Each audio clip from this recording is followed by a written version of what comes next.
Good morning दोस्तों, मैं संदीप जैन एक बार फिर आपके सामने उपस्थित हूं एक नए वीडियो लेक्चर के साथ में। और आज हम पढ़ेंगे फ्रांसिस बेकन के द्वारा लिखा गया एक बहुत ही इंपॉर्टेंट ऐसे दैट इज ऑफ ट्रूथ। मैं आपको बता दूं ये ऑफ ट्रूथ जो है that is also the part of your university exams. Basically ये पीजी सेमेस्टर 1 का पार्ट है जो कि काफ़ी यूनिवर्सिटीज़ में पूछा जाता है। और ऑफ ट्रूथ के बारे में जैसा कि आपको टाइटल से ही समझ में आ रहा होगा कि यहाँ पे सत्य के खोज की चर्चा की गई है कि सत्य क्या होता है, व्हाट इज ट्रूथ। ओके, और फ्रांसिस बेकन ने अपने ऐसे में काफ़ी हद तक ये बताया गया है कि किस तरह से हम ट्रूथ को हम अपने लाइफ में एंजॉय कर सकते हैं और उसे अप्लाई कर सकते हैं और एक रिवोल्यूशनरी चेंज ला सकते हैं। ओके, चलिए देखते हैं फ्रांसिस बेकन के द्वारा लिखा गया ये बहुत ही महत्वपूर्ण है इसे। Let's start. Of truth is Bacon's great work of prose which shows his keen observation of human beings with their attributes of truth and lie।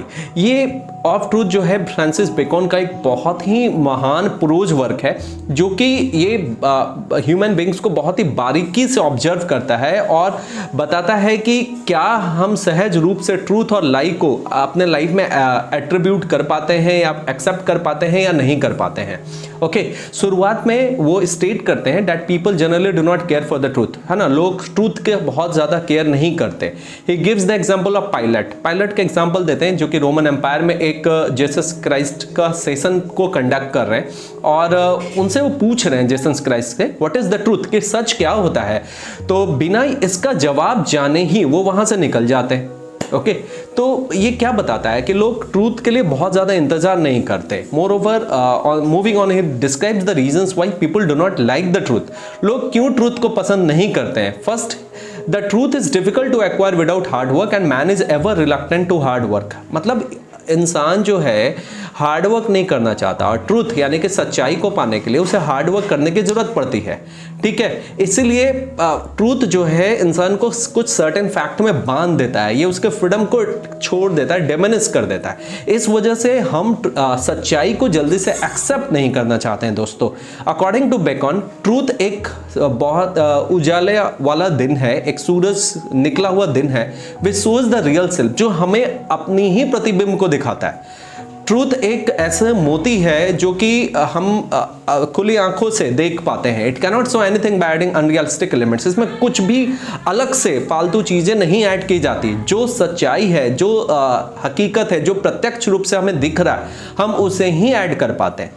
Falsehood हमें बहुत सारी चीजें डार्क में भी दिखा देता है, हमें डार्क की ओर लेकर के जाता है। ओके, इसलिए जो झूठ है वो हमें हमेशा गलत रास्तों पे लेकर के जाएगा, हमेशा अंधेरे की ओर लेकर के जाएगा।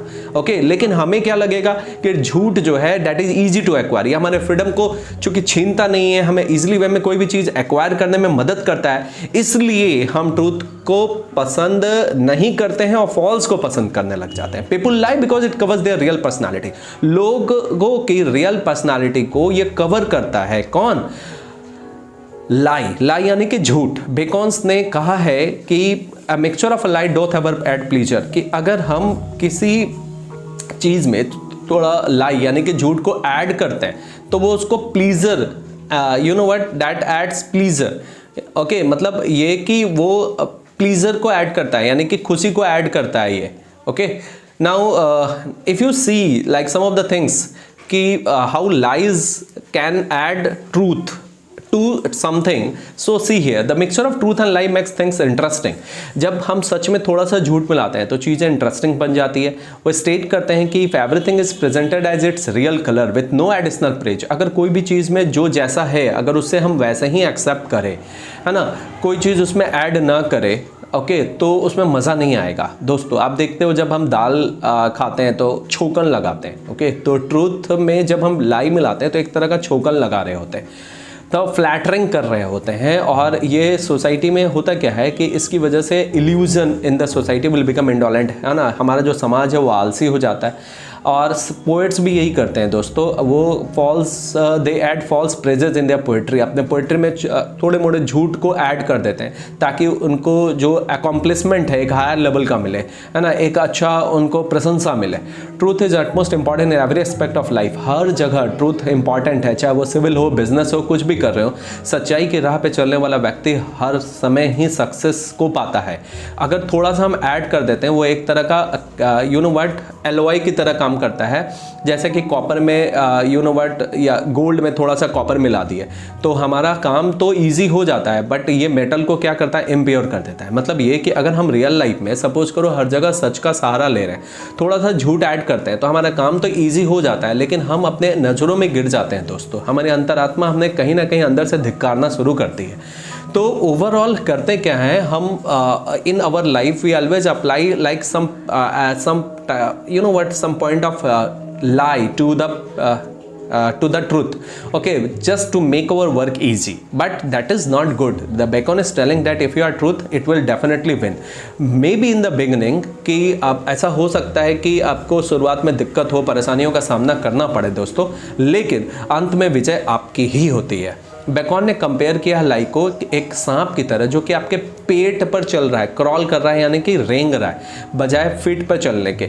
आप खुद सोचिए, पेट पे रेंगने वाला सांप कभी भी आपको डस सकता है, उसी तरह से लाई होता है, लाई जो है हमें कभी भी डस सकता है। एक फॉल्स पर्सन को हमेशा अपना जो सर है झुकाना पड़ता है, क्यों? क्योंकि वो गिल्टी फील करता है अपने आप में, हमेशा उसको गिल्टी फील होती है कि वो कुछ गलत कर रहा है। अपने बिजनेस को बेहतर करने के लिए उसे झूठ बोलना पड़ता है, और इससे बड़ा शेमफुल एक्ट एक लायर के लिए हो ही नहीं सकता। बेकॉन ने मोंटैग का एक कोट है जो हमें सामने बताया है कि एक लायर वो पर्सन होता है जो कि भगवान के प्रति तो बहुत ही बहादुर होता है, लेकिन इंसान के प्रति बहुत ही कायर होता है दोस्तों। वो एम्फेसाइज कर रहे हैं, he is emphasizing on the weakness of the false by saying that these are the negative qualities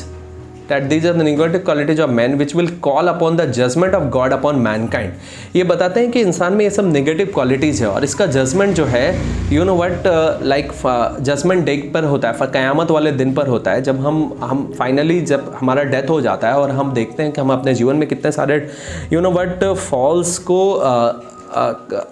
falsehood को या आप कह ले कि झूठ का सहारा लेकर बहुत सारे कामों को पूरा किए हैं, जिसकी वजह से हमें फाइनल जजमेंट डे को उसको उन सारी चीज़ों को जवाब देना पड़ता है, सहना पड़ता है। ओके दोस्तों, तो बेकॉन ने अपने एसेस को कंक्लूड किया है विद द डिडक्टिज्म यानी उपदेश के साथ में, by giving a tinge of Christian morality, है ना। इवन कि सारे धर्म में ये कहा गया है, not only in Christian, I think that in every religion it is said that you know what lie is not accepted, है ना, झूठ को एक्सेप्ट नहीं किया जाता है दोस्तों।